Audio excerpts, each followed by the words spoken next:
want to just start off by thanking IACBE for prioritizing experiential learning and really showcasing, you know, what's just most exciting about the professional work environment to students before they graduate through these live case competitions. It's really encouraging to have them involved in the annual conference and assembly meeting, which is where the final presentations for the IACBE case competition will be taking place. I also want to take a moment to thank my team at CapSource and Peregrine as a sponsor. They were a huge part of enabling us to put this competition together, and they have been for many years in the past as well. So thank you to Peregrine, and also, of course, thank you to Coinsource for providing us with such an interesting challenge for the students to work on. So to quickly go over the agenda for the session today, from 12 o'clock to 12:10, we're just going to run through some brief introductions about the case competition, about CapSource, and the team that put this whole competition together. And then we'll be actually diving into the case itself and Coinsource. You'll actually get to hear from Derek Muni and learn more about the case. Then we'll wrap up with a Q&A session where you'll get a chance to kind of submit by text via the chat your questions, and then we'll kind of facilitate them through. And lastly, we'll wrap up. So with that, I'd like to introduce Phyllis Okrepke, who's the president, a huge mentor of mine, and our partner in putting together this incredible case competition. Without further ado, Phyllis, we'd love to hear from you, your perspective on kind of why the case has been a priority for now 9 years as part of IACBE's annual conference, and maybe even talk about some of the ways that we've grown the competition ever since we started working together a few years ago. Thank you, Jordan, and thank you for having me here today to be able to speak with the competitive teams for this event. Our competition started 9 years ago. We started it in Kansas City, which is where we are headquartered, and we only had a couple of teams at that time. And I remember sitting in the sessions before I worked at IACBE and thinking what a great opportunity it was for students to get to experience a competition. And at that time, they were cases that the students chose. They picked a company and they presented the company on their own. Over time, it evolved into an ethics competition, and then we partnered with CapSource and Jordan, was it about 3 years ago, for the first time for the live case experience. So students did both a live case and an ethics case. And then going into this year, we thought that the real value for students was really in the live case and Jordan's ability to find companies like Coinsource that would give students access to their information and pose a real challenge for students to try to solve. So this year we've moved to 1 day for the competition and then another day of professional development for students, really trying to turn this into something that you can use on your resume, that you can use when interviewers ask those kinds of questions, like, tell me a time when you had to do a presentation to company executives. In the classroom, you don't always get that opportunity, but with this competition, you do. We've got 11 teams this year. That's a high. We're happy to be here, happy that we can host this, and really looking forward to another great year of competition. Thank you, Phyllis. I really appreciate the background and context, and it's great to be a part of the team that's ultimately putting this experience together for the students. I'm Jordan Levy, the founder and executive director of a company called CapSource. We'll share just a little bit with you about what we do, but at the very minimum, you should know what we care about is giving students an edge when they're, heading out into their careers and jumpstarting their career. So ultimately, if you have any questions throughout the competition, please feel free to reach out to us. We'll be there on site to make sure that your experience is, as close to ideal as possible. I think Dallas, Texas is going to be a really exciting venue for us this year. So again, we're really excited. This is the largest competition that we've ever held, as in congruence with ACAM. There's 11 teams. We're splitting the undergrad and grad into 2 separate cohorts. So really, you'll be competing with folks that are at your caliber from other schools, for both within and outside of the IACBE network, which is another exciting factor. We're welcoming 2 teams that actually won our fall virtual case competition. So St. Thomas Aquinas and Post University will be returning after participating in the virtual case competition with Munevo this past fall. So as a quick overview, the difference between a traditional curriculum, textbooks, memorization, and the experiential learning method is that this really provides students with an opportunity to work on something that's real and tangible and can impact the real organization. And I felt when I was a student I didn't get quite enough of those opportunities, and I really wanted to make sure that this was something that faculty and their institutions can integrate more easily into the curriculum. And so that's what we've been working on. So what this kind of conceptually is called is industry integrated project-based experiential learning, which is really all about actually developing results not only for a company but for yourselves. So you actually get a chance to really synthesize all of this information as something that can go right on the resume afterwards.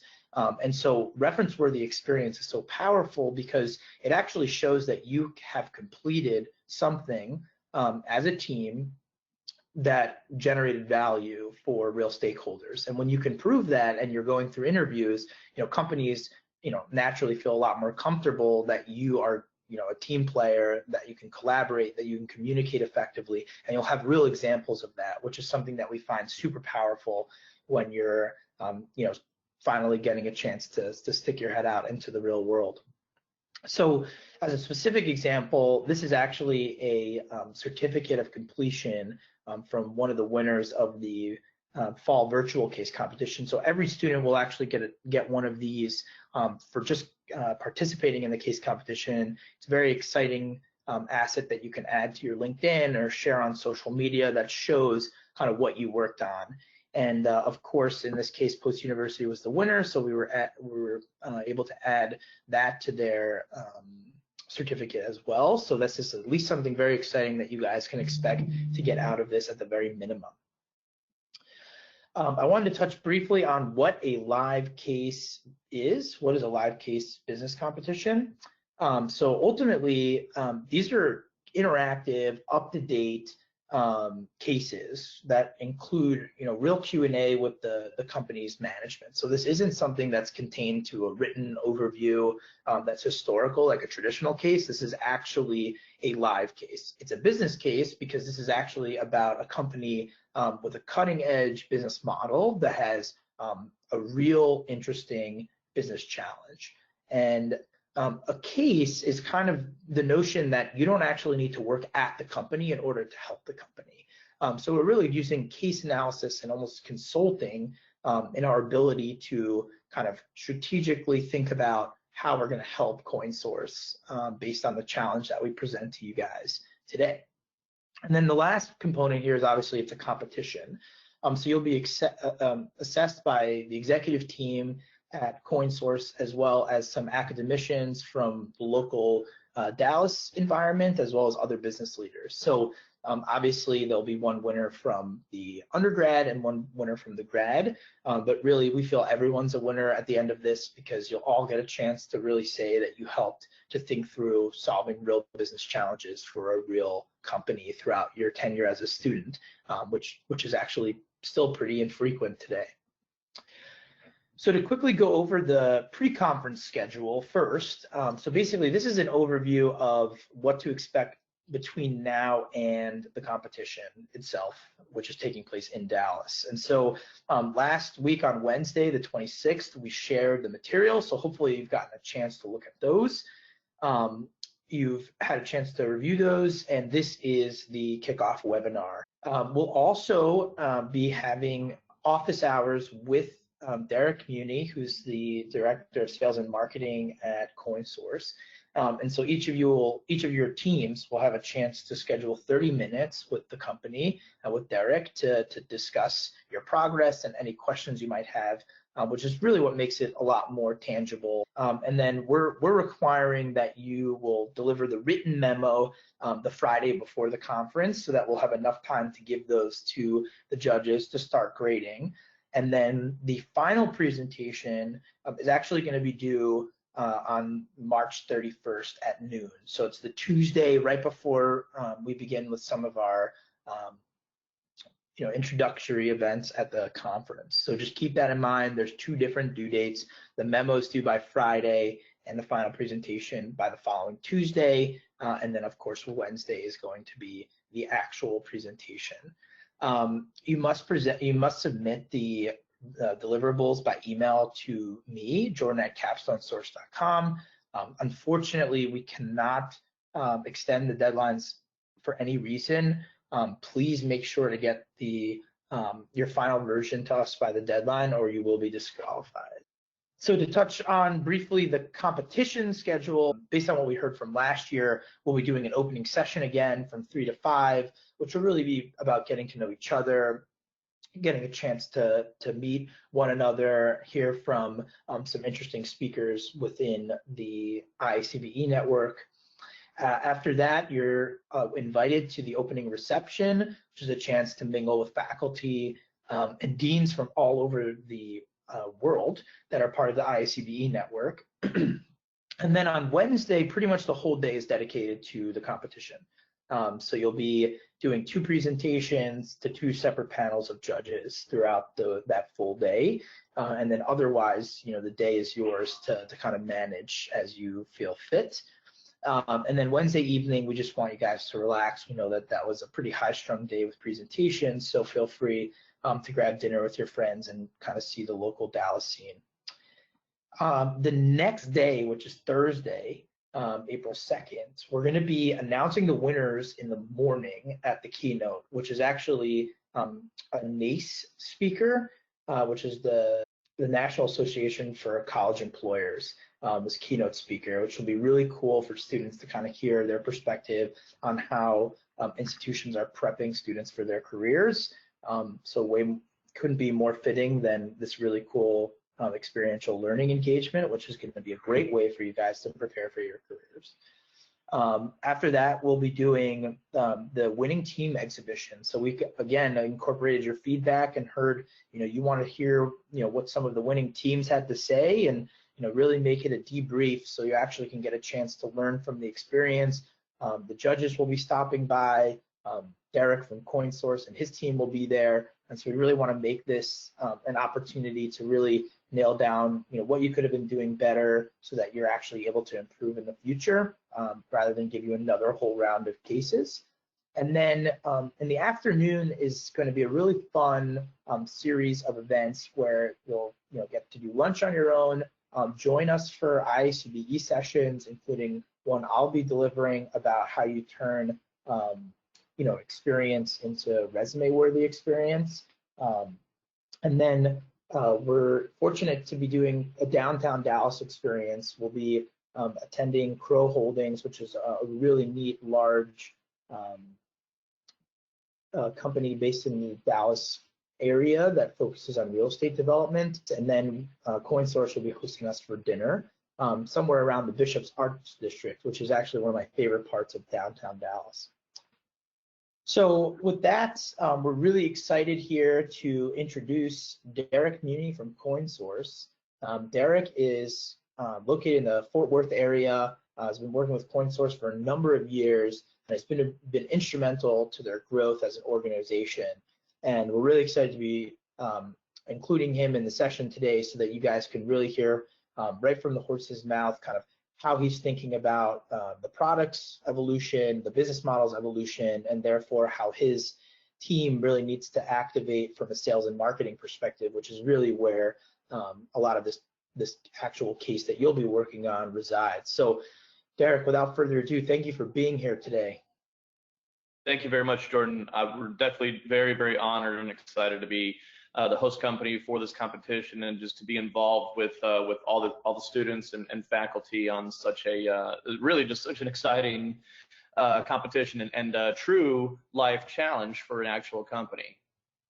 A little bit kind of a rundown. I see Jordan's kind of navigating the screen. A little bit about Coinsource. So our company history, we're a 5-year-old company.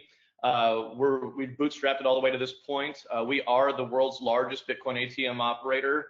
Right now, we've got about 600 kiosks to scale. We've doubled our footprint actually in the past 65 days due to an announcement that we had Forbes, as a matter of fact, do a piece on, which is really where we're coming in and incorporating our challenge for the students in this competition. We've released an entirely new business model. So for the first 3 years, we were really just a B2C kind of a direct solution provider for end users looking to buy Bitcoin through Bitcoin ATM machines. And a lot of people, I'm sure, that are familiar with Bitcoin are probably wondering, well, why wouldn't somebody just go online to an exchange? And that's really our niche in the industry, is the fact that 2 billion people in the entire world are actually unbanked. They don't even have a bank account or the proper banking to even be able to get on an exchange and have access to submitting your debit card, credit card, banking information to buy and sell cryptocurrency. So we were the solution provider because what made us unique is that we were able to what's called KYC, which is Know Your Customer, which is kind of a national and even global kind of a regulatory aspect as far as identifying and verifying your customer base that are doing any kind of financial transactions. So we are a registered money service business with FinCEN, that's the Financial Enforcement and Crimes Network, which is part of the federal government and the Department of Justice. And as a result, we were able to verify customers, whether they have bank accounts or not, identity, and allow them to buy and sell Bitcoin utilizing cash. So it is definitely a niche industry, and that's just actually probably about a third of our customer base. And we service about 100,000 to 150,000 customers each and every month. Another primary demographic that this is definitely going to be part of the excitement of this competition that we have for y'all is baby boomers, as a matter of fact. So what makes that a very exciting aspect of this is the fact that baby boomers are definitely conditioned as far as what they're familiar with and what they're used to. So they think of a traditional ATM as kind of that tangible, they withdraw cash, they get a receipt, they know exactly what they just did as far as that transaction. So trying to educate baby boomers to go online to exchanges, some of which are even, overseas, and enter in a credit card number and to be buying this digital currency, right there alone, you just see, just deer in headlights. I mean, everybody just really loses the ability to understand even that transaction process. So we've really streamlined it to make it easy for baby boomers to really feel comfortable and familiar with kind of that traditional ATM transaction style with our kiosk, to where they could put cash in, they verify their identity on a one-time enrollment form, and then they're off and running. And in less than 60 seconds, they just bought Bitcoin. They want to diversify their retirement portfolios, their trust portfolios, etc. And then the third demographic, which is even more of an interesting kind of a curveball, but probably an expected one, is millennials, 18 to 34-year-old, primarily males, but we're seeing a real large growth in the female demographic as well. And what we're seeing with millennials, which I'm sure most, if not all, of the student bodies are, is we're seeing a real swift change in traditional financial institutions really holding the store of value of millennials' funds. A lot of people don't like, myself included, whenever you get that kind of that punishment fee at the end of every month with your bank saying, hey, thanks for storing your cash with us. We're going to charge you a $10 fee just for holding your money. And so a lot of millennials are using Bitcoin as a store of value. They're using our kiosks really as their own individual banking system, to where they're putting their money in, they're seeing appreciation just with kind of the growth scale of Bitcoin and the value of it over the past years, and as well as being able to buy and sell anything really that they want on hundreds of thousands of different merchants' websites. So it's definitely a very new technology. there is a large learning curve, which is where we're really going to be leaning on this competition and seeing really from the eyes of millennials, of business-focused students, and just really utilizing the projections that with our business model and with your case study and research, really where we're going to be marketing our new business model that we've just announced on February 12th, which is now we're more than just here's the Bitcoin ATM, go to our map, find your closest location. Now we're actually putting the opportunity for anyone from enthusiasts to investors to traditional independent sales organizations like ATM companies. We're giving anybody the opportunity to own their own Bitcoin ATM network. So while we're still maintaining our B2C side of our business, which is catering to the end user wanting to buy and sell Bitcoin at the lowest rates with Coinsource, we're also now offering a product that says we open up an entire Bitcoin ATM network and run pretty much an a la carte business model for any individual or company that wants to own their own network. We have a very unique position in that matter, just given the fact that we are the only Bitcoin ATM operator that's got national banking. And it's directly because of our compliance department and our compliance-centric business focus. What that entails is what I touched on with the KYC and also AML, which is anti-money laundering. Our general counsel in our company, we've invested a lot in the infrastructure as far as the foundation to be a very compliance-centric business. So our general counsel is a former Department of Justice federal prosecutor who actually specialized in anti-money laundering and helped actually imprison the Enron executives during that large scandal that made global news. So we've invested that, as well as our largest department in our company, and we're about 50 employees now, but our largest department is our compliance team. We've got 14 full-time compliance officers who are verifying accounts, verifying identities, analyzing transactions in regard to also cross-comparing from our software technology, which we built in-house 2 years ago. So really the excitement as far as this challenge and competition goes is we're still needing to maintain that reputation of operator on a B2C scale, but now we have this new model as well, which is who do we cater to and how do we cater to the B2B side, which is owning your own Bitcoin ATM network with a turnkey white glove solution that we built and designed in-house. We have that unique opportunity because of the exclusivity with national banking, which consists of armored car services on a global scale, cash logistics, monitoring, reporting, state and federal licensing, really any and every kind of an aspect that gives us that competitive edge over any other competitors in this industry that don't have national banking, that can't get that just because they don't have a compliance program and technologies such as Coinsource. It really puts us in a very strong position to be really at the forefront of any future growth in this industry. Coinsource did start in our very first machine 5 years ago was actually in Las Vegas. Thanks, Jordan, for the slide. We actually put one in a Planet Hollywood restaurant called Ketchup, and from there it skyrocketed. It was pretty interesting the very first time, and this was 5 years ago when Bitcoin was most certainly a lot less known than what it is today. And so it took a little bit of convincing with the owners of that store to place a Bitcoin ATM machine in their location, just because they themselves were unfamiliar with what it was. You know, you're putting cash in this machine and you're not getting anything tangible back out of it. You're getting a receipt and it says that you own this digital currency that you'll never be able to touch or hold. And they were able to see pretty much instantaneously kind of the excitement of seeing that increased foot traffic inside of the restaurant, seeing just how many people were utilizing that machine. And from there, the founders of Coinsource definitely realized that they really had something special going, and that there was a very, very large customer demand for this type of a product and this type of a service. On our B2C side, what is showing on the screen right now is that's what one of our Bitcoin ATMs looks like. As far as the middle screen right there, that's our one-time enrollment form. So we allow, also something unique, Coinsource has a remote mobile enrollment. So you don't have to, unlike every other operator, go up to the kiosk, which a lot of these are placed in convenience stores, gas stations. We've seen some other operators have them in, say, shopping malls, grocery stores, liquor stores, things like that, bodegas in New York where Jordan's at.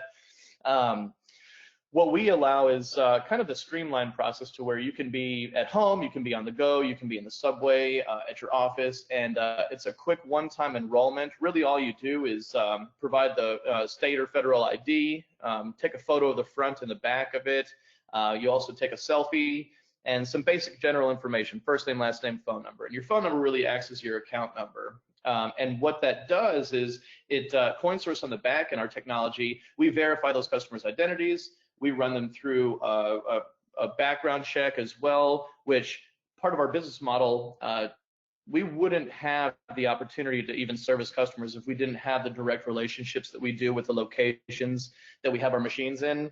And the peace of mind that we give to those owners with Coinsource's unique enrollment is the fact that we verify the identity, we verify the background of each customer. So if there are any kind of financial crimes or felonies, we don't activate and we don't allow those to even become Coinsource customers. So the type of customer that we're bringing into the locations that we have our machines in are the type of customers that can pass a background check and are really those high caliber cash customers, which if you're looking at where these kiosks are positioned and located in C-stores and gas stations, you're not only bringing in in-store foot traffic because pay at the pump technology destroyed the in-store foot traffic in gas stations and convenience stores. We're bringing in high caliber cash customers that most likely will be buying a Gatorade, a bag of chips, lotto tickets, etc., as well as transacting with our machines.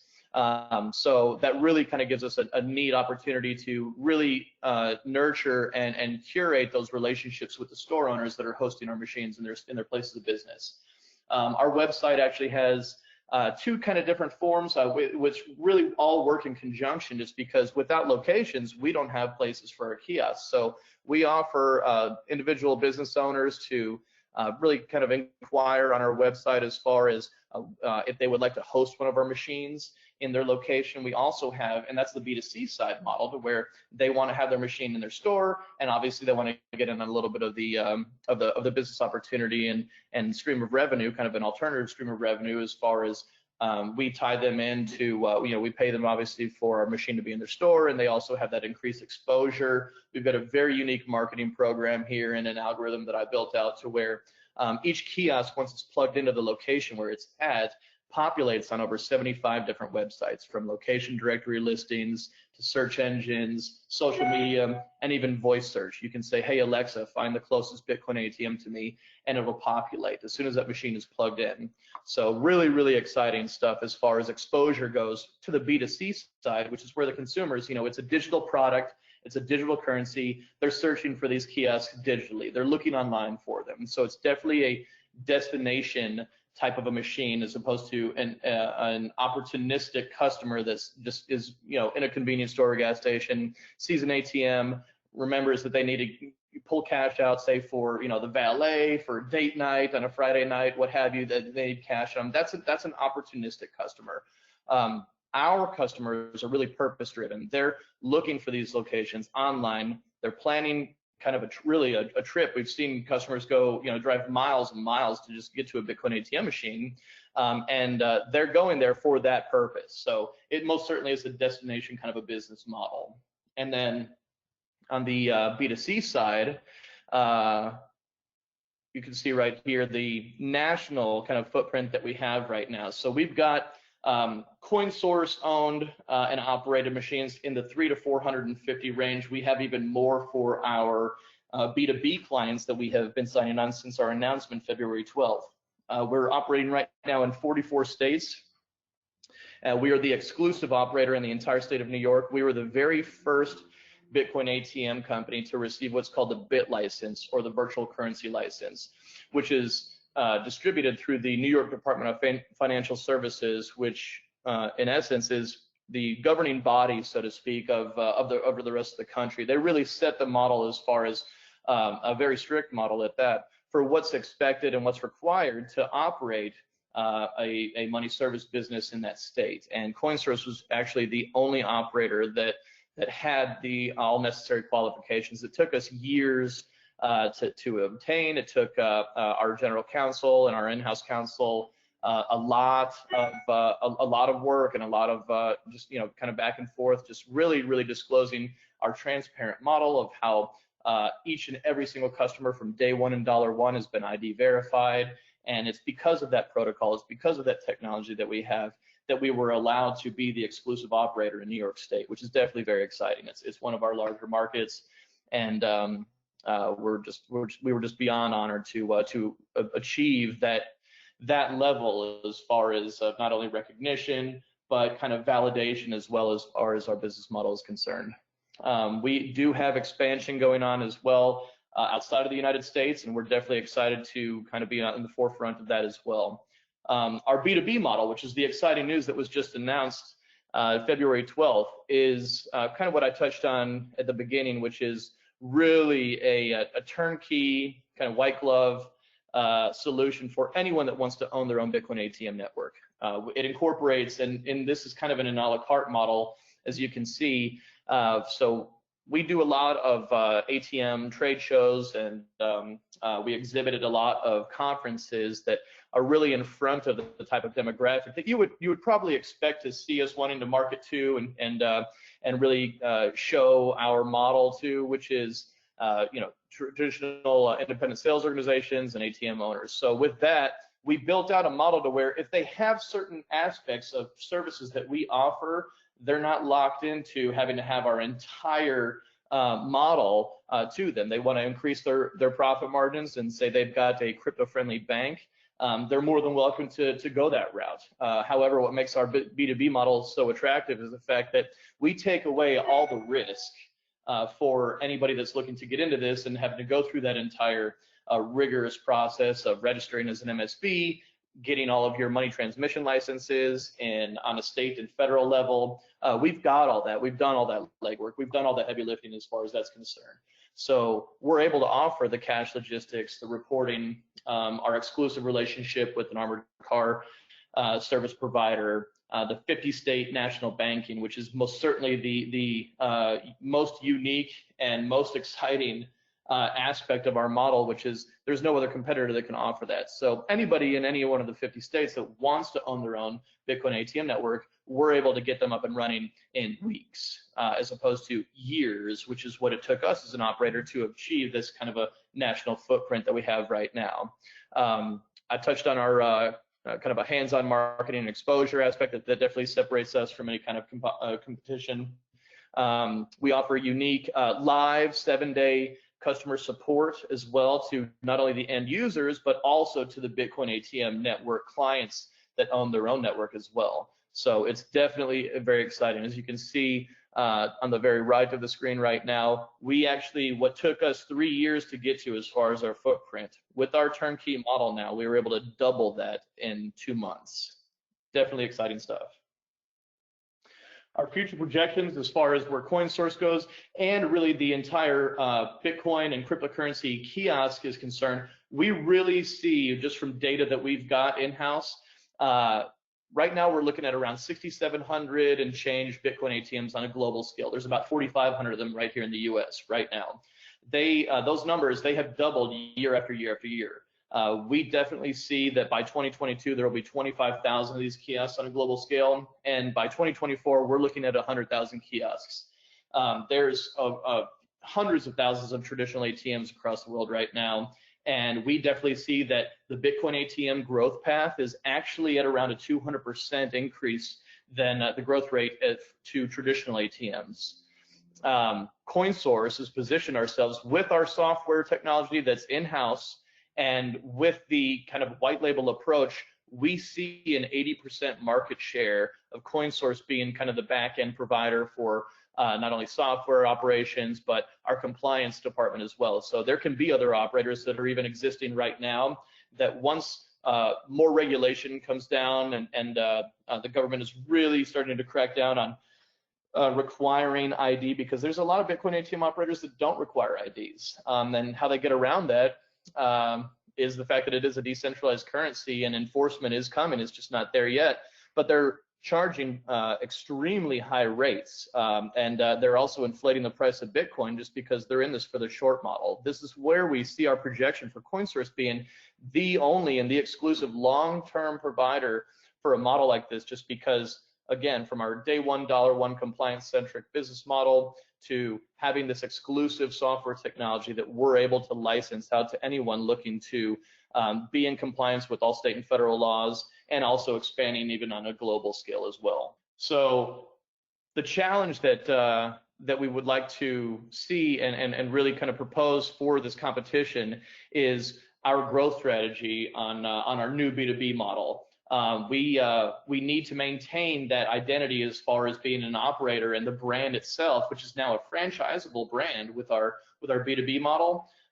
We'd like to have the students really curate a conceptual execution as far as who do we market to that you wouldn't expect. So obviously traditional ATM owners, this is going to be a great model too, but this is really a passive income franchisable business model that Coinsource has developed for enthusiasts and investors and entrepreneurs and financial service providers. But it can go even above and beyond that. So with the information that we're going to be sharing with the students in this competition, we'd like to have them really kind of learn the industry, the technology, where Coinsource is positioned in the industry, and then from there develop a growth strategy on our B2B side of it, to where this is a new product, it's a new technology. Who is the demographic? It's going to be a new demographic. So this is really kind of going to be a very fun investigative challenge for the students in this competition. Some of the materials that are definitely going to be advantageous for you to learn is really the foundation and fundamentals of Bitcoin, which is part of the blockchain technology, and we utilize that as well. Part of our transaction process, our customers receive not only a physical receipt after they're done with their transaction, but they also receive a text message with a digital receipt, one of which actually has a link to the blockchain to where they can watch their transaction in live time, get confirmations, and they see those funds be delivered to their Bitcoin wallet. So blockchain technology is most certainly part of our core technology in our business model, and it definitely is in conjunction with Bitcoin.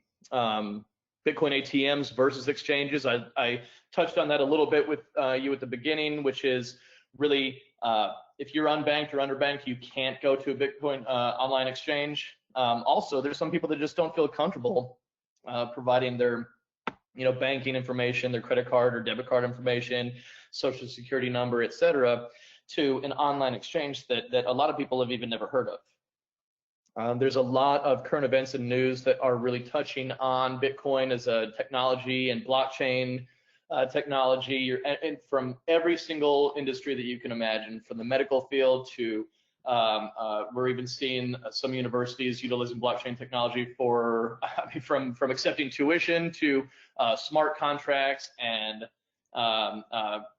just kind of vetted technologies, if you will. Our business history, as you can see from what is Coinsource, really we're here to share any information that will help you kind of find a strategic angle for this competition and cater to the direct audience that you discover is going to be the most appealing for a model such as this.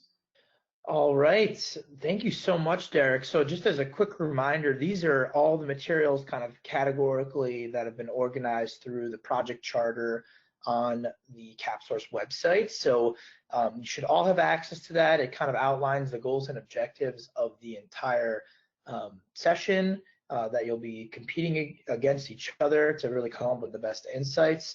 And there's also a great deal of information about the B2B strategy, which is really where you'll be honing in and trying to help Derek take the sales and marketing side of the organization to the next level and really come up with a growth strategy that will help take their platform as a service to the next level. So this year we're slightly different formats. So obviously there's 11 teams and we want to make sure to give every team the same exact experience. So this year we'll be doing a 10-minute live presentation in Dallas, Texas on April 1st, as we talked about earlier. which will, in addition to 5 minutes of Q&A. So 10 minutes of a prep presentation and then Q&A from the judges. And then this year we're doing a 3 to 5 page executive memo. So slightly different from years prior. And you'll also be able to include an appendix as an addition. So any resources, any screenshots that you want to include, the 3 to 5 pages are really supposed to be on focusing on helping the Coinsource team gather the results from what you've put together. So the presentation itself, the rubric is available online, but what we will be using to grade your performance is your argument, case feasibility, company feasibility. So that's how well you put together your argument and does it fit the case at hand and Coinsource's business model, research and support. So where are you finding your information and is that organized? Structure, does this flow? Professionalism, is it presented in a professional way? And creativity, is it unique? Are you coming up with ideas that other groups are not? The executive memo is 25 points. So obviously 2/3 of the points for presentation, 1/3 of the points for executive memo. Just to be super clear, we do not want you to summarize the case. We understand the case. This is a real business challenge. What we want you to do is summarize your suggestions and really provide the resources that you use to come up with these suggestions so that Coinsource can continue to look into the ideas that you've presented. Similarly, you'll be graded on argument, how clear, concise, consistent, and professional that deliverable was. And then as another one reminder, the presentation is due right before the conference really begins, which is March 31st on that Tuesday at noon Eastern. And then the executive memo is actually due the Friday prior. So please do not mix those up. We really need the written results in advance so that we can provide the judges with access. So at this point, it's just about 12:45. We have about 15 minutes for Q&A. We're interested in hearing from you guys. So there's a chat function.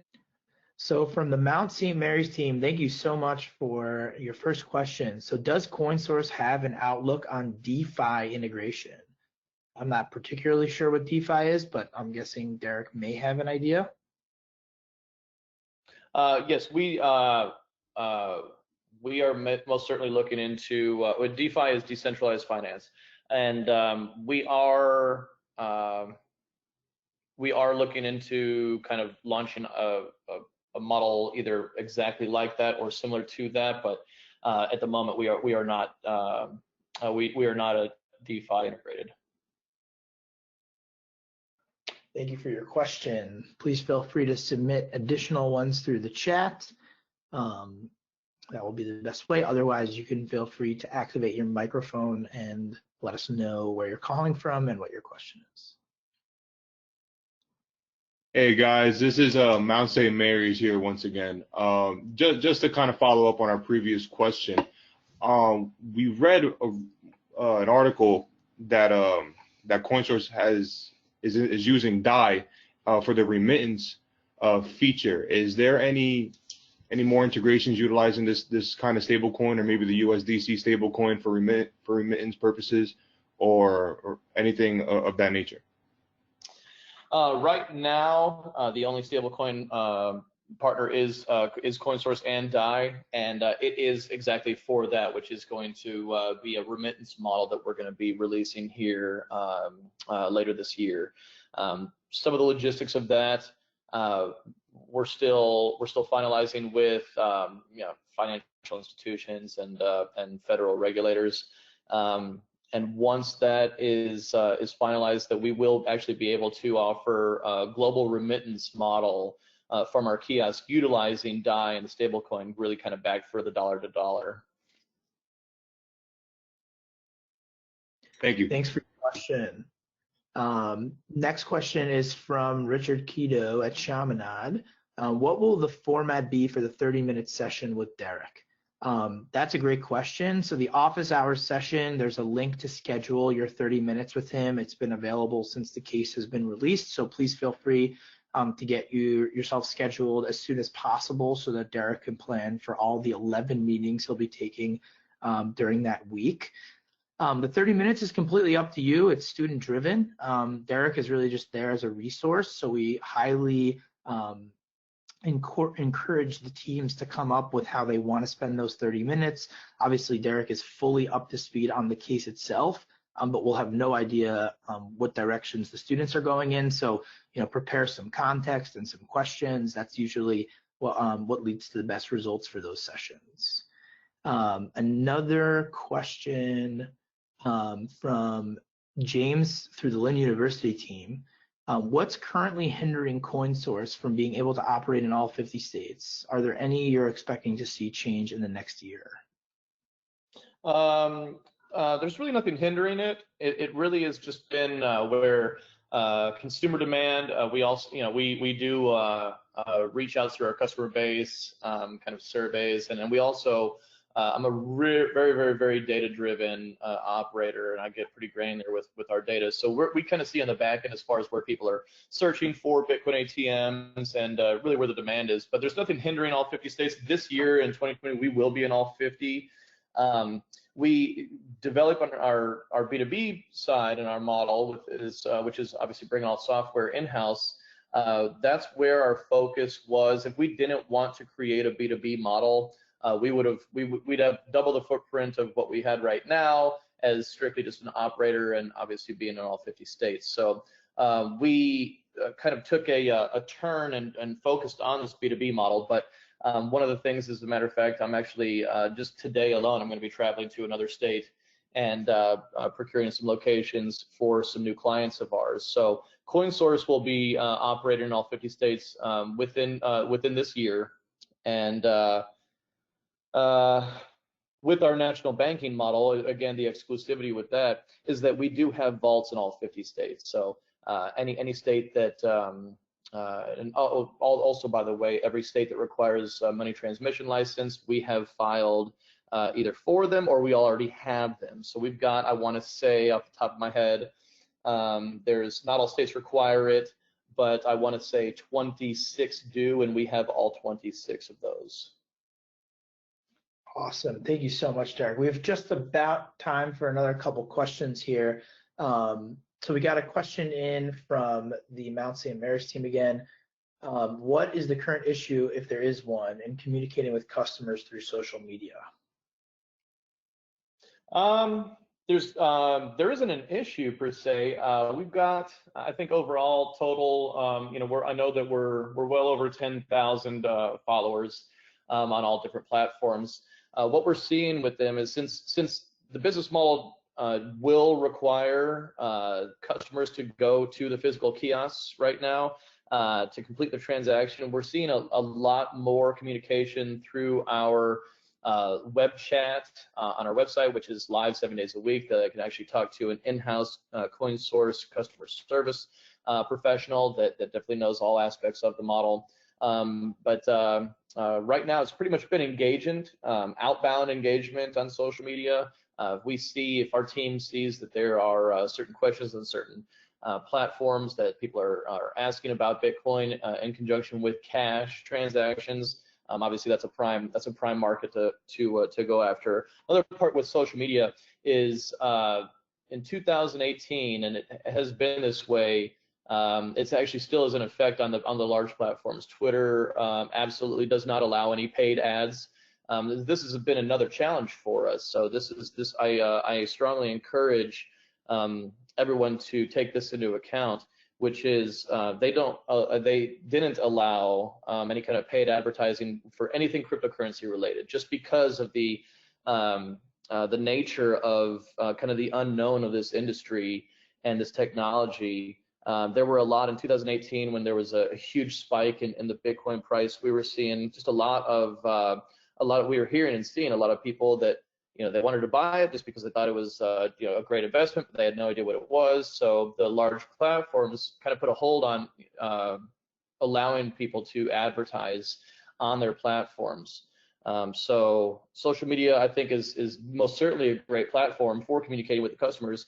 It does pose a challenge, though, when you're not able to do any kind of advertising on there. All right, Derek, a lightning round of questions. So we'll keep these brief just because there's a few more, and then we'll focus on wrapping up here. So The next question is, can you talk about the correlation between the growth rate in Bitcoin itself and the growth rate of Coinsource? How do you see them correlated? I see the correlation between, so this is from Timothy, and price fluctuations. What's interesting about this is that, as an operator of a Bitcoin ATM network, the price of Bitcoin, as funny as it may sound, really doesn't impact the volume that we see and the transaction amount, the volume that comes in. Just because the price goes down, people think, hey, it's a great time to buy. I'm going to be getting Bitcoin at a discount. And then you see Bitcoin price go up, and then it's that acronym, that FOMO, right? That fear of missing out. So people are wanting to go and buy more before it does spike. I mean, Bitcoin, was fractions of a penny when it first started, and now obviously look at where it's at right now. So we definitely expect the price of Bitcoin, because there is a finite amount of it, 21 million will only ever be mine, that it truly is the digital gold, to where there is going to be a demand for it on a daily basis. There's, we're talking a third of a $1 trillion market cap right now in cryptocurrencies, and we're seeing hundreds of millions of dollars worth of Bitcoin being traded on a day-to-day basis. Thank you so much, Derek. That was really helpful. Next question is, so I believe the zoom out on the map actually will reduce where you see them populated. So if you zoom in closer, you can actually begin to see the specific places if you go through the Coinsource website. But the question was, do you still have that location in Las Vegas that you mentioned? And, can you talk more broadly about the churn of customers that have, maybe installed the ATM? Like, are there any of them that have returned that ATM or found that it wasn't as useful as expected? I think that, so that location at Catch Up is still there. It is our first location that we ever did.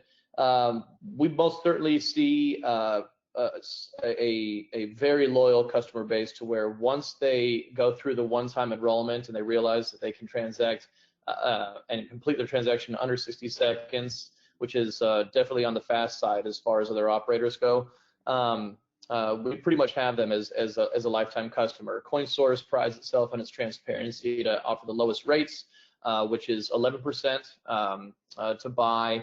And there is another kind of an interesting marketing approach, which is a very deceiving one that we see other operators do, is some might actually advertise lower rates than Coinsource. I saw an ad, as a matter of fact, that literally said lower rates than Coinsource. But what they do, because Bitcoin's decentralized, right? So it's not like the MSRP sticker price of a car, to where regardless of what state you're in, that's the price of that vehicle. We see other operators actually inflate the price of Bitcoin. I saw an operator advertise that they were at 8% rates, and Coinsource, obviously, as we pride ourselves on being the lowest rates at 11%. Well, it was at that time when I saw this, Bitcoin was actually at $7,300.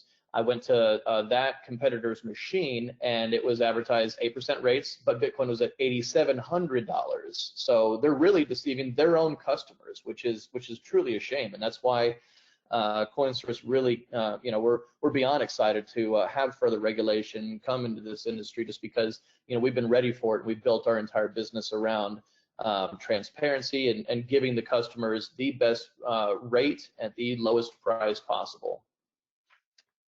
Really helpful, Derek. So I think the next two questions are actually kind of similar, so I'll bulk them together into one. But the couple of teams here would just like to hear from you, kind of what has been the B2B kind of platform as a service strategy to date, especially what's worked well in kind of launching this with your inaugural customers. The most successful, and what really has jump-started us with our platform as a service model, has been traditional ATM owners. There is a little bit of a lull in that industry. It's definitely also saturated, and it's extremely competitive. Bitcoin ATMs are definitely a new revenue stream for these traditional ATM operators, and they see the demand, they see the growth rate of the machines, they see the growth rate of the footprint on a global scale. And they also know that Bitcoin ATM machines actually help traditional ATMs make money. Just because if people are buying Bitcoin with cash at these machines, well, if they go to those locations and they don't have cash on them, they have to use a traditional ATM machine. So you've got the owners of those ATMs making money on those transaction fees, and they also are making money with the part of the 11% of our platform as a service model. So it's a win-win for the traditional ATM industry. It's a win for any Bitcoin ATM owner and even the store owner as well that's getting in on that in-store foot traffic and increased sales. Awesome. The second question to that though, the average, is there an average ROI that BTM owners can see when purchasing your pass model? Absolutely. The return is extremely attractive, and it's also positioned to be the payback period is we're looking at around 8 months, if not less, based upon the average Bitcoin ATM volume and what they see. So from that point on, they're operating entirely in the black. Awesome. Yeah, I think that's a great question from Oregon Tech. They're thinking quite a bit about the financial side of the partnership with your platform as a service client. So thank you so much, everyone, for being so engaged. I know we're running just a few minutes over here, so we'll wrap it up. And any questions that you have not had a chance to ask or that you're going to come up with over the next couple of weeks, make sure to organize yourself as best as possible to take advantage of that 30 minutes with Derek once you get a chance to connect with him during the office hours week, which is just about 2 weeks away. So other than that, we want to thank once again everyone who came together today to bring this competition to you all. Thank you again to IACBE for really lending us the space and the brand to really put this competition together. We really hope all of you guys are very excited to be working on a very futuristic, progressive business model in the blockchain Bitcoin ATM industry. Thank you again to Peregrine Global Services for sponsoring the grand prize for both teams. I want to give a shout out once again to my team for helping me put together the case, find the company, and really make sure that all of you guys are taken care of throughout this entire experience. And then thank you again to you, Derek, and the rest of your team. We really appreciate that you've taken some time out of your very busy schedule to really help the students understand what's out there in the world of Bitcoin ATMs and the strategy that's driving your business forward. So we really appreciate all of you guys taking the time to be here. We want to wish you guys the best of luck. This will be such a cool experience for you. If you've never participated in a case competition, definitely leave your heart out on the field. There's so much in terms of direction and ideas that you could bring to the table that Derek and his team can't possibly have the resources to have come up with themselves. That's part of the reason why they wanted to hear from you. So thank you again, and thank you all to all the faculty mentors who are a part of making this possible, helping us get organized, providing mentorship to the students. We really are excited to have launched this case competition, and we wish you all the best of luck. Derek, do you have any parting words for the teams? Just very excited to be here. Thank you for all the students. We are definitely excited to be working together, and we just couldn't be happier and more honored to be the case company for this competition this year, and are definitely excited. But with that, we want to say thank you all for actually joining us today. This will be available by recording if you want to hear some more of what Derek or myself shared throughout the session. I also recommend reaching out to me at any point if you do have questions about the logistics throughout the competition or throughout your time on premise in Dallas this spring at ACAM. So thank you again to everyone. We're certainly looking forward to hearing your insights and watching the final presentations and really seeing how much value Coinsource can get out of smart students putting an A effort together to really help the business expand.